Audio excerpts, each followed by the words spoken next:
Hello, YouTube family and friends. I hope everybody's doing well tonight.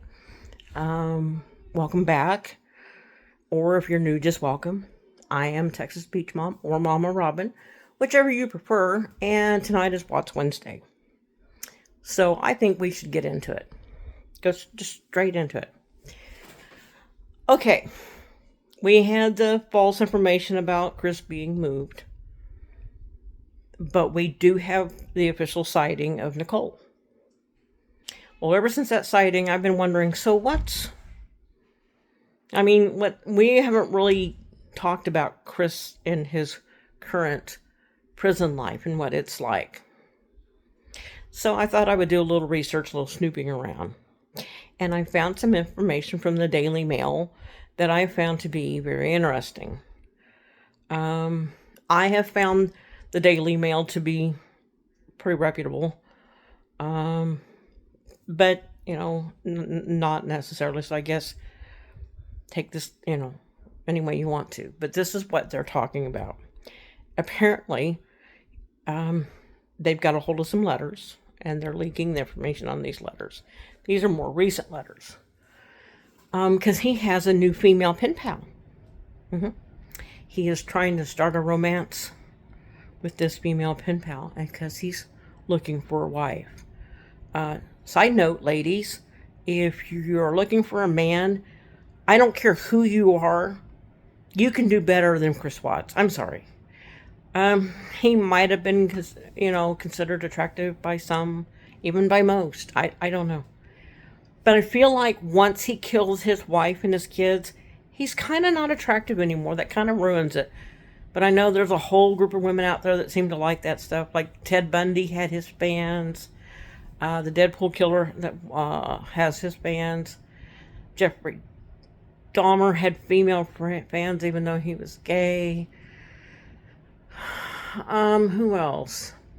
The Night Stalker, Richard Ramirez, he had his fans. I don't understand it. I don't, but oh well. Anyway, he's got this female pen pal that I guess he's been sending romantic letters to in hopes of getting a new wife. Oh yeah, hopes of marrying. So some of the information that is in these letters, like in one letter, he talks about how he loved his wife, Shanann. Oh, he actually, one of the first things he says, and this is supposed to be a quote, I was a good husband and a good father until something happened. And then I'm not a good husband and good father anymore, but I am still a good man. Not quote. Bitch, end quote, whatever. Bitch, you're not a good man. A good man don't do the things you did. I don't care what you say to people. I don't care how you try to sugarcoat it. Whatever. You are not a good man, Chris Watts. You're just not a good man. You are absolutely a piece of shit, all right? So that's number one.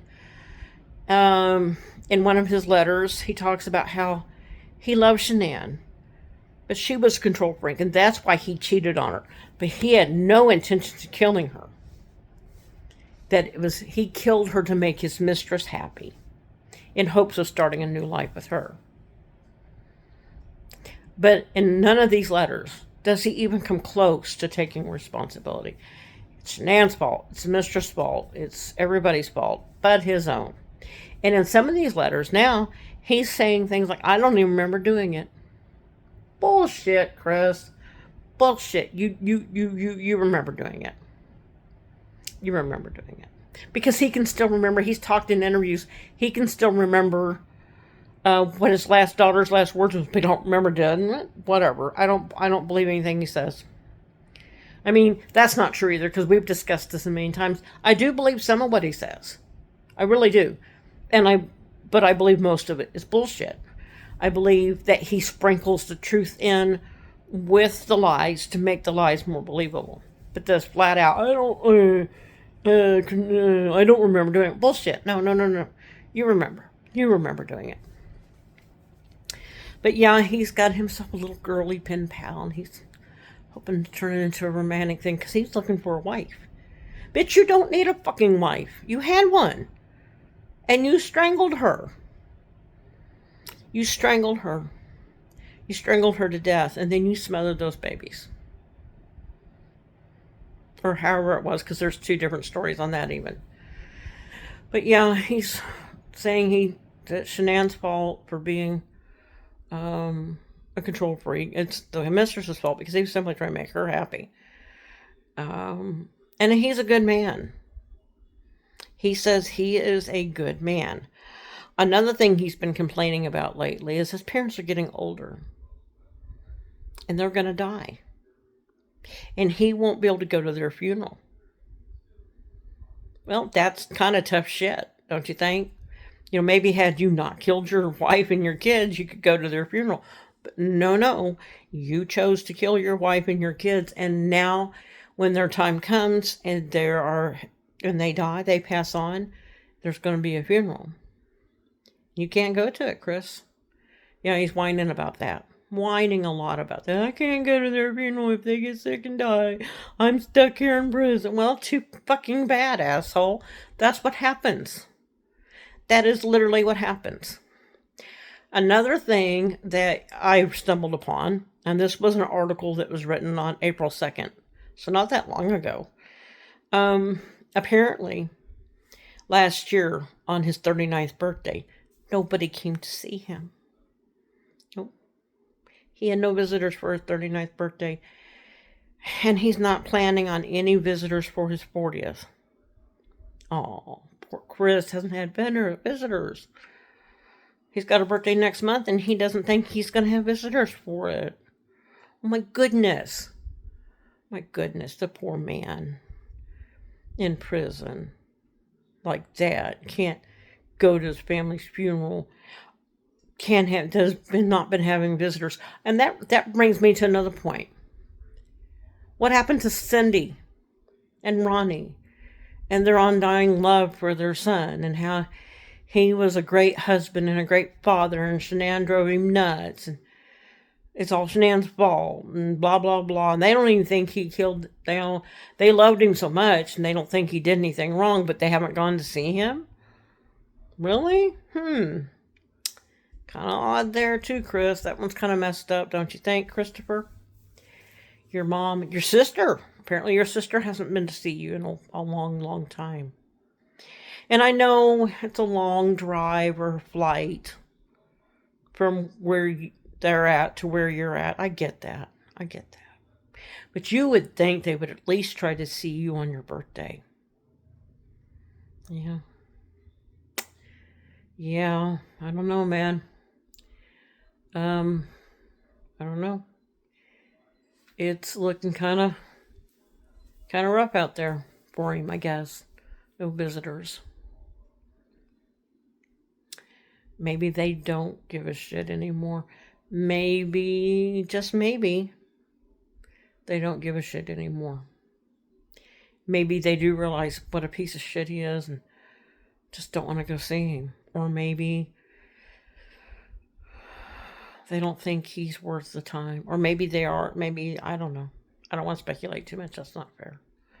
But yeah, that's his most recent stuff, is he's looking for a wife. I don't have a name for the lady pen pal yet, but I'm sure somebody out there does. So I will keep looking until I find it. And maybe I'll be able to update you. But yeah, that's really about all I have for right now, is an update on Chris's love life from prison. So because this leaked letters thing was new to me. It may not be new to you guys. You may have already heard about them. You may have already seen something about them. I don't know. It was new to me. So if it's new to you or you already knew about it, let's talk about it in the comments. Like the video, share the video, subscribe if you haven't already. But yeah, talk about it in the comments. Talk to me, talk to each other, discuss it, debate it. Should Chris really be looking for a wife? No. There was another article I was reading. I'm trying to remember the highlights. I should have taken notes. There was another article I was reading about one of the girls he was writing to has a boyfriend. And this boyfriend found out it was Chris Watts. And he's like, should I be concerned? I mean, he's in prison. He can't do anything to her. Should I be concerned? Well, yeah, you should be concerned, number one, that your girlfriend's talking to a murderer. So that would be something to be concerned about. Two, just in general, she's just a pen pal. I mean, hold on, I'm gonna get through what I'm saying, and then I'll go back and try to explain myself. If she is literally just a pen pal, and there's nothing romantical or sexual or anything between them, then on that end of things, he shouldn't be concerned. But he still should be concerned about the fact that her pen pal is a murderer. On the other thing, if she's writing spicy letters to him, he should be concerned for two things. Number one, his girlfriend is writing spicy letters to another man. And number two, it happens to be Chris Watts, who just happens to be a serial killer. Or not a serial killer, I'm sorry. I don't know where that word popped up at. A family annihilator. So serial killer is the wrong word. I don't know why that one popped in. But anyway, yeah, let's discuss it in the comments. Let's discuss what a piece of shit he is. Let's discuss the fact that he's looking for a wife. Let's discuss the fact that he still, to this day, blames Shanann and now Nicole. Or he has been blaming them, Shanann, the whole time. He's been blaming Nicole for the last few years. And I still want to know why, what she's been up to for like the last 6 years. I haven't found anything else about that. But yeah, let's talk about it. Anyway, if it's your birthday, happy birthday. If it's your anniversary, happy anniversary. As usual, be good to yourself, be good to each other, make good decisions. Let's not be buddying up with killers in prison, I guess. I don't know. Like I said, I know he might have been considered conventionally attractive at one point. But once we found out he was a murderer, that should have just fixed it for everybody. He shouldn't be considered attractive anymore. So, anyhow, I will be back Friday night, and I think we're going to do something a little bit different. We might talk about Lady Bird Lake. That or I might just have to start adding another day. Because I have another project I want to tackle. So I guess we can still do Watts on Wednesdays. We can still do Friday Night Lives. I think Monday night I might start doing something. I have another project I want to tackle. And it deals with two loves, true crime and haunted houses. So we'll see how that goes. I might start doing those on Monday night. So, I don't know, man. Anyway, y'all have a good night. I love you. Have a beautiful and blessed time.